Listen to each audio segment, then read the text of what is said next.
Salut bien-aimés dans le Seigneur, que le Père, le Très-Haut, soit glorifié. J'espère que vous allez bien mes amis, partout à travers le monde.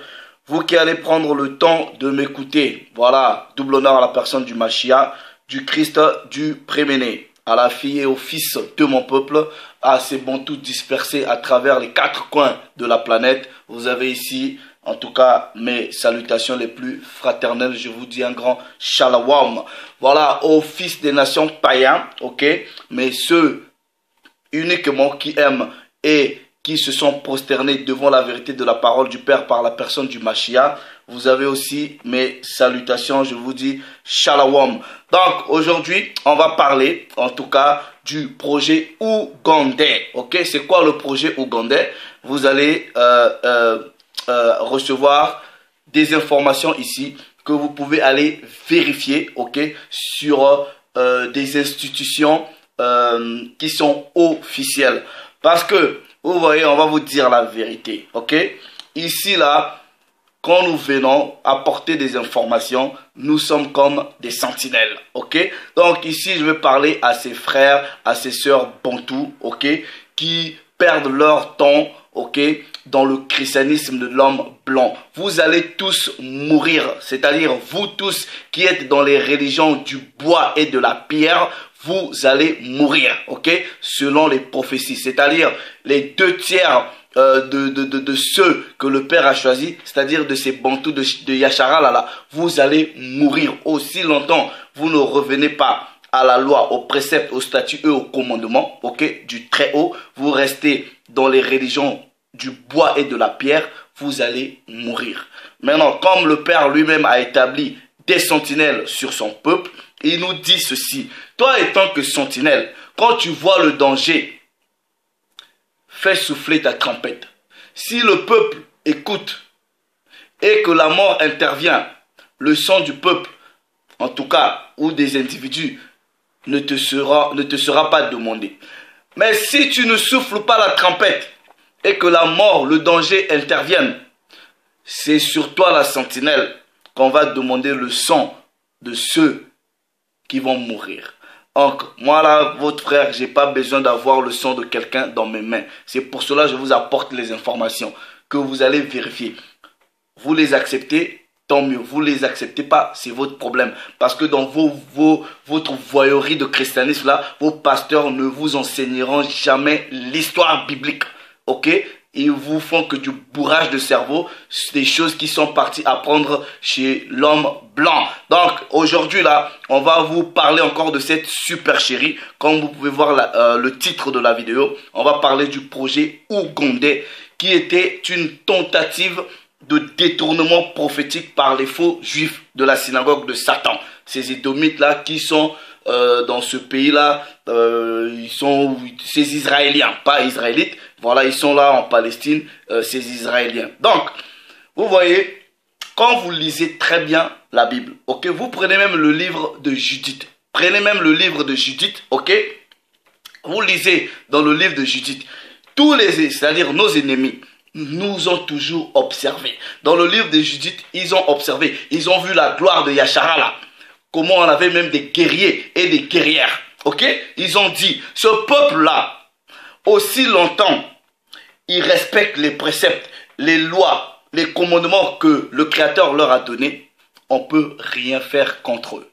Mais si on peut les détourner de cette loi-là, si on peut les détourner des statuts, on les vaincra. Vous voyez, ceux de la synagogue de Satan, ok, ben, la parole vous dit quoi dans Apocalypse chapitre 2 verset 9? Je connais ta tribulation, ta pauvreté, malgré que tu sois riche. Je connais aussi la calomnie de ceux qui se disent juifs, qui ne le sont pas, mais ils sont la synagogue de Satan. Donc, s'ils sont la synagogue de Satan, ils peuvent que œuvrer comme Satan. Donc, ils connaissent les prophéties bibliques et ils savent que leur temps est compté. C'est pour cela, ok, ils vont tout faire pour comment on dit, hijack, c'est-à-dire détourner les prophéties bibliques, ok. Maintenant, si vous suivez très bien l'histoire biblique, ok, on vous dit souvent, non, telle année, il y a eu, il y a eu soi-disant le retour de ces Israéliens, parce qu'ils se disent Israéliens, ils ne se sont jamais dit Israélites, d'ailleurs ce qui est bien, le retour soi-disant d'Israël sur leur terre. Un gros mensonge, puisque la parole dit que les vrais Israélites là, ils n'habitent pas sur leur terre. Maintenant, donc avant de commencer, ok, on va vous donner quelques éléments, mais on va prendre quelques préceptes, ok, quelques préceptes, parce que vous allez connaître la vérité, et la vérité fera de vous des hommes et des femmes libres. Il est écrit dans Romains, ok, chapitre 11. Romains chapitre 11, je vais seulement lire Romains chapitre 13 plutôt, je vais lire le 11e verset. Il est écrit, cela dans la version seconde 1910, cela importe d'autant plus que vous savez en quel temps nous sommes.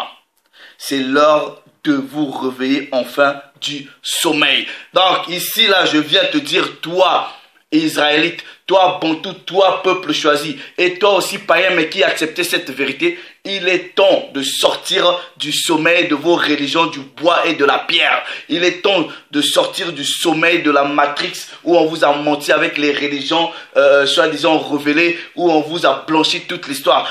Il est temps que vous vous réveillez de votre sommeil de l'histoire usurpée du peuple choisi. Pourquoi?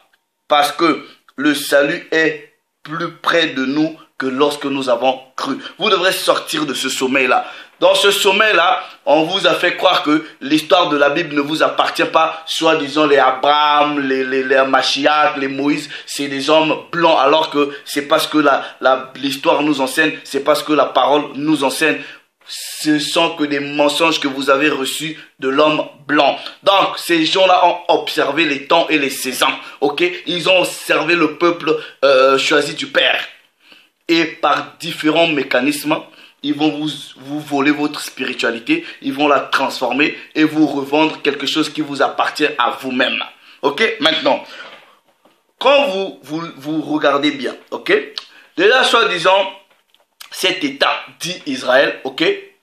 Il n'y a pas, soi-disant, un État Israël. En tout cas, selon la Bible, ok? Israël, là, c'est pas comme un État comme tel. C'est un peuple. C'est une nation.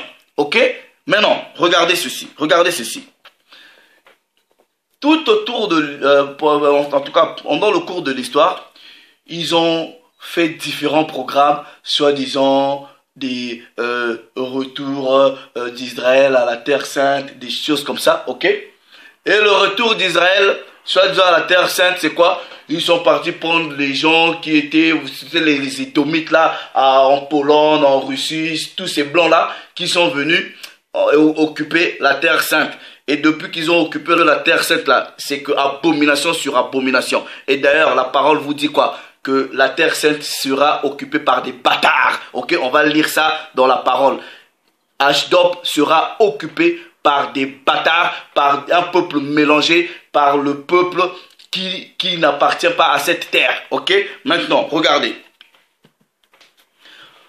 Quand vous suivez en 1984, ok, mais ces gens-là sont malins. Ok, ces gens-là sont malins. Ok, maintenant, regardez. La parole vous dit quoi? On va d'abord aller dans les prophéties, ok? Regardez. Parce que selon les prophéties bibliques, ok? Israël est dispersé. Israël est dispersé sur les 4 extrémités de la terre. Selon les prophéties bibliques. Ils sont partis, certains en captivité, voilà. On est dispersé, on n'est pas sur notre terre, ok?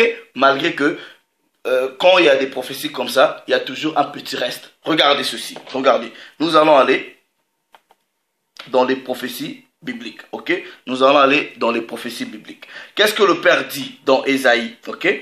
Regardez. Mais ces gens-là connaissent les prophéties bibliques.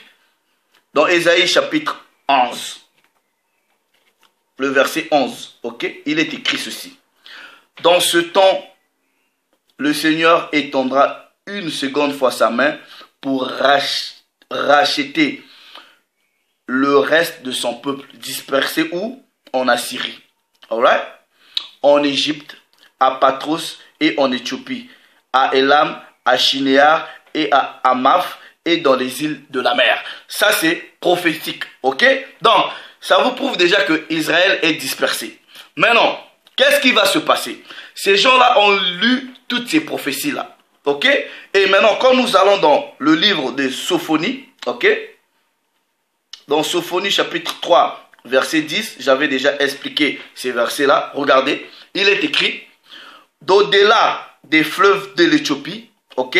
Mes adorateurs, mes dispersés, m'apporteront des offrandes. Ils vont apporter des offrandes où? Au-delà des fleuves de l'Éthiopie, parce que beaucoup de ces Bantous-là, de ces Israélites, habitent au-delà des fleuves de l'Éthiopie. Maintenant, les ennemis connaissent ces prophéties, connaissent cette vérité. Qu'est-ce qu'ils vont faire? Maintenant, ils vont ramener des programmes, ok? En disant, ouais, le retour, soi-disant, d'Israël à la Terre Sainte. Ils appellent leurs frères, ok? Déjà, ils viennent, ils volent la terre. Ils appellent leurs frères qui étaient en Pologne, en Roumanie, un peu par-ci, par-là. Maintenant, dans le même élan, ils vont aussi en Éthiopie. Ils prennent les Falachas d'Éthiopie et ils les ramènent, en tout cas, sur la terre pour dire que, ben voilà, Israël est revenu. Mais vous êtes des Blancs. Ces Éthiopiens-là sont des Noirs. Ok? Donc déjà, vous êtes dans la confusion. Ok? Et maintenant, faites les recherches. Quand ils sont venus prendre des frères éthiopiens, soi-disant pour les emmener à la Terre Sainte, mais regardez la condition de ces Éthiopiens-là en Israël aujourd'hui. Mais ils souffrent. S'ils sont vos frères, soi-disant, vos frères noirs, vous les maltraitez comme ça, ils n'ont pas les mêmes droits que vous. Donc, on comprend déjà que vous êtes dans l'usurpation. Regardez. Avant même qu'on arrive à 1948, avant même qu'ils créent leur état là, ok, ils avaient déjà des projets. Maintenant, quand la parole dit dans Sophonie 3.10 que c'est au-delà des fleuves de l'Éthiopie, ok, que les dispersés, puisque vous ne pouvez pas être dispersés chez vous-même. Donc quand on dit les dispersés se retrouvent au-delà des fleuves de l'Éthiopie, ça veut dire que ces dispersés-là sont partis d'un autre point pour se retrouver dispersés quelque part. Je l'avais déjà expliqué. Maintenant, qu'est-ce qui va se passer? Ok, regardez. Les Askanajis, ok, ces Khazars-là, vont maintenant mettre un projet sur pied, ok? C'est un détournement prophétique, ok? Le projet consistait à quoi? Regardez. En anglais, le projet s'appelle le British Uganda Program, ok? En français, c'est le projet ougandais. Vous pouvez vérifier. Qu'est-ce que c'est que le projet ougandais? Avant même qu'on arrive en 1903, ok, avant même qu'on arrive en 1948, parce que c'est des gens, ils sont très malins, hein, donc ils préparaient déjà leur coup, ok. Ils ont voulu maintenant créer, ok, comment on appelle, a settlement, je ne sais pas, j'ai oublié le mot en français. Bref, ils ont voulu créer au niveau de la frontière entre l'Ouganda et le Kenya, ok. Comment je peux... Bon, ils ont voulu... Peut-être, je ne sais pas si c'est un camp de réfugiés, je peux appeler, ou un pays, ou un truc comme ça, qu'ils ont voulu créer au niveau de l'Ouganda, là, entre la frontière de l'Ouganda et le Kenya. Donc, le projet, ça s'appelait le projet ougandais, ou en anglais on appelle ça the British Uganda Program, ok? Donc, les documents sont là, on va vous lire. Mais ces gens-là sont malins, ils connaissent, ils savent comment faire les choses. Maintenant, ok? Vous pouvez voir, on est là, j'ai la documentation, mais je ne vais pas vous présenter le livre maintenant, je vais présenter le livre après, parce que j'ai aussi une vidéo à faire par rapport au livre que je vais utiliser, ok? C'est un même livre. J'ai le volume 1 et le volume 2, ok? Je parlerai de ce livre-là, ok? Bref, maintenant, vous voyez ici, attendez. Donc, vous voyez ici, il y a l'Ouganda, ici, il y a le Kenya. C'est là, dans cette partie, qu'ils ont voulu installer, soi-disant, les Juifs qui étaient en Pologne, en Roumanie, tout ça là. Mais non, je ne sais pas qu'est-ce qu'ils... les avait pris dans la tête, ok? Vous là, vous les blancs, vous allez vous mettre ici, là, et autour de vous, ce sont des noirs, ok? Vous voyez la confusion que vous avez. Maintenant, on va lire un peu le document, ok? Regardez. The British Ugandan Program, ok, le programme ougandais, le programme britannique ougandais, ok, était un plan, regardez bien, était un plan de donner la partie anglaise de l'Est de l'Afrique aux Juifs ashkénazes, ok, comme étant une terre, ok, comme on dit homeland, c'est comme si on dit le bled, quoi, Bakom, c'est-à-dire votre terre, ok, voilà. L'offre avait été faite par le secrétaire colonial britannique Joseph Chamberlain, ok, à un ashkénaze juif Theodore Herzl, ok, qui appartenait à un groupe sioniste en 1903, ok.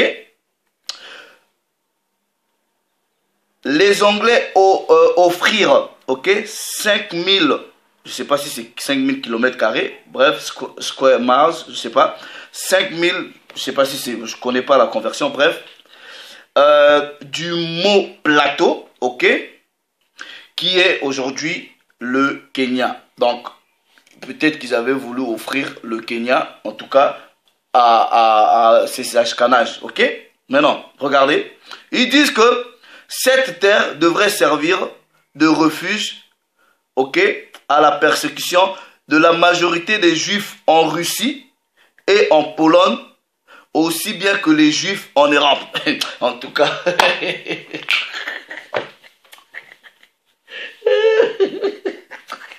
Bref, maintenant, regardez. On va continuer toujours la lecture. Ouais? Maintenant, on dit, le 7e congrès sioniste, ok, avait voté et avait accepté ce plan. Mais en 1905, ok, ils avaient immédiatement commencé à organiser une expédition militaire, ok, en vue de ce programme au Mont Plateau. Voilà, ok. Maintenant on dit le Mont Plateau était au Kenya, mais c'était une partie, en fait une partie de du protectorat anglais, ok. Donc à cette époque, ok, les Anglais avaient le contrôle de l'Ouganda, du Kenya et de la Tanzanie, ok. Maintenant, moi je vous pose la question. Pourquoi? Parce que ces gens-là, ce que vous ne comprenez pas les prophéties, les gens-là c'est quoi? C'est que ils avaient déjà un projet d'occuper la terre, ok. Maintenant, quand ils vont faire revenir leurs frères de différents pays européens, ils avaient en vue déjà, parce que quand ce projet a échoué là, ils étaient obligés d'aller prendre les Falachas de l'Éthiopie, hein. C'est ça en fait. Donc ils ont voulu ramener leurs frères au niveau d'ici. Et quand on arrive peut-être en 48 ou on arrive plus tard, ok, ce qu'ils allaient maintenant faire, ils allaient demander à leurs frères de remonter en Israël. C'est en ce moment on va vous dire, ah voilà, c'est les prophéties qui s'accomplissent, puisque la parole dit, au-delà des fleuves de l'Éthiopie, mes dispersés vont m'apporter des offrandes, des menteurs, ok. C'était ça. Mais ils se sont vite rendus compte que ça ne pouvait pas marcher et le Père ne l'a pas permis. Le Père ne l'a pas permis. Ok, regardez, regardez. On va prendre un précepte. Parce que, regardez ce que la parole de Dieu dit. Ok, dans Zacharie. Ok, on va lire Zacharie chapitre 9 au verset 6. Zacharie chapitre 9, verset 6, version de la liturgie. Et un bâtard habitera dans Ashdod. Je supprimerai l'orgueil du Philistin. La terre de Canaan était d'abord habitée par les Philistins. Les Philistins qui sont, si on veut bien suivre l'histoire biblique, c'est des Africains. Ok? C'est des Africains. Donc, maintenant, regardez. Je prends version du Sommeur. À Ashdod, des bâtards habiteront. C'est qui les bâtards? C'est la synagogue de Satan. Ok? Voilà. Eux là, qui ne peuvent pas rentrer dans la congrégation. Voilà. Maintenant, Bible, traduction du Monde Nouveau, est un fils illégitime. Ok? Mais non, j'aime en tout cas ce que la version en français traduit ici, Bible en français courant.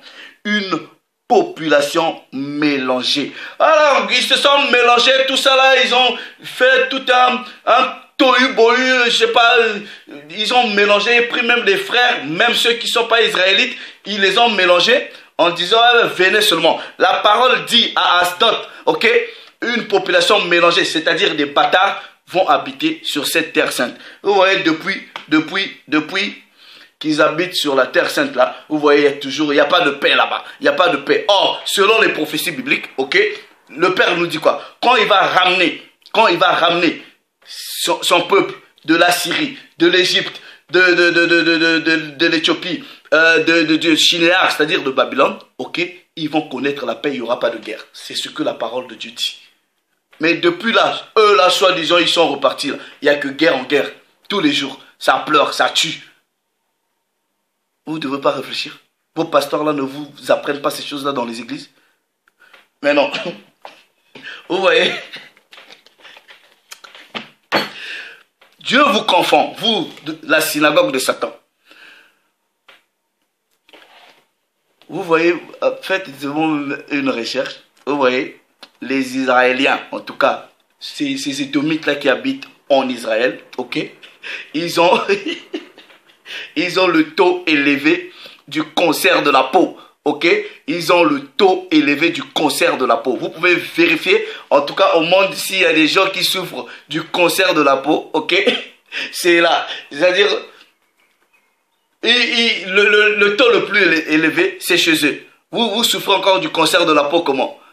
Comment? Expliquez-nous. Hein? Parce que cette terre-là ne vous appartient pas. Le climat là, il n'est pas adapté pour vous. Ok? Donc, le Père va toujours vous punir jusqu'à ce que les vrais gens de cette terre-là soient rétablis. Et quand le peuple, les dispersés du Créateur, vont être rétablis sur leur terre, il n'y aura pas les histoires de soi-disant guerre, palestiniens, israéliens, tout ça là, guerre, ou je sais pas, on tue les enfants. Il n'y en aura pas, puisque les prophéties bibliques disent, quand nous serons rétablis sur notre terre, on connaîtra la paix. Le Père s'est encore glorifié. Je dis ceci à tous ces frères qui sont dans les religions du bois et de la pierre. Aussi longtemps vous resterez dedans, vous allez mourir. Vous allez mourir. Donc, voilà. Dans ces histoires-là, il n'y a pas de sentiment, ça ne négocie pas. Soit vous revenez aux préceptes, aux statuts et aux commandes, vous respectez seulement ce que le Père vous demande de faire. Il n'y a pas les histoires de religion, ok? Il n'y a pas les histoires de religion, ce sont que des instructions, ok? Ne pensez pas parce que vous vous dites aujourd'hui, ah moi je suis de la religion du bois. Il y en a qui disent, oh nous c'est la religion de la pierre. Vous allez tous mourir. Je dis, je répète, vous allez tous mourir. Puisque la parole dit même que les 2/3 des Bantous là vont mourir. Frère, prie le Père, transforme ta vie, repens-toi, ok, afin que ta vie soit préservée. Voilà.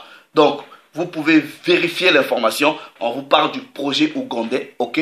Il voulait prendre le Kenya, ok, entre la frontière du Kenya et de l'Ouganda, créer un État là-bas, ok, de ces escanages, ok. Ensuite, ils vont leur dire, rentrez à la maison, et pour vous dire que ouais, les prophéties se sont accomplies. Mais le Père ne l'a pas permis, ok. Voilà, et tous les jours, le Père aussi les frappe. Regardez la condition de vos frères, soi-disant qu'on a pris en Éthiopie, là. Comment ils vivent dans ce pays-là, soi-disant Israël, ils souffrent comme ça. Mais s'ils sont réellement des frères, pourquoi ils ne vivent pas dans les mêmes conditions?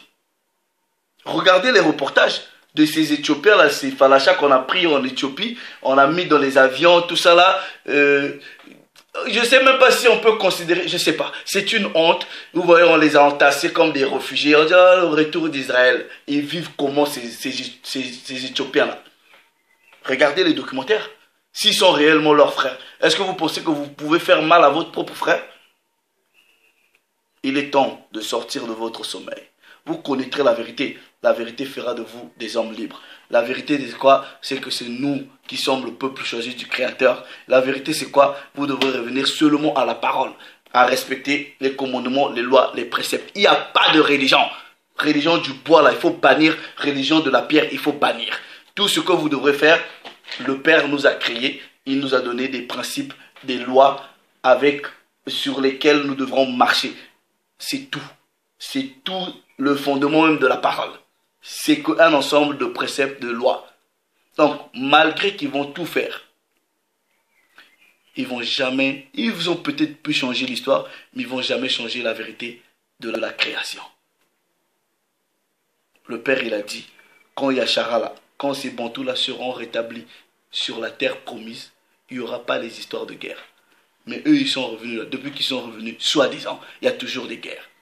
Et vous allez continuer à mourir de cancer de peau parce que là, c'est-à-dire que cette terre-là, elle n'est pas faite pour vous. Donc voilà, le Père s'est encore glorifié. Voilà. Donc, vous pouvez rechercher ces informations-là. Vous allez comprendre que vous vivez dans une supercherie, vous vivez dans un mensonge. Et moi, là, je rentre en guerre avec tous ces soi-disant pasteurs-là qui retiennent mes frères et sœurs dans le christianisme du mensonge de l'homme blanc. Vous êtes toujours des esclaves. Détachez-vous de ces choses-là. Appropriez-vous votre histoire biblique. Apprenez les lois, les préceptes, les statuts et les commandes. Ton pasteur ne va pas te sauver. Ta soi-disant religion là ne va pas te sauver. Mets-toi droit en conformité avec la parole. Et rapproche-toi des gens qui peuvent te diriger sur le droit chemin. Et ne fais jamais aussi confiance à qui que ce soit. Examinez toutes choses, testez les esprits, retenez ce qui est bon et rejetez le mal. Celui qui a les oreilles, qu'il entende. Celui qui veut aller rechercher les informations que j'ai données ici, qu'il aille rechercher. Le Père s'est encore glorifié. Shalom.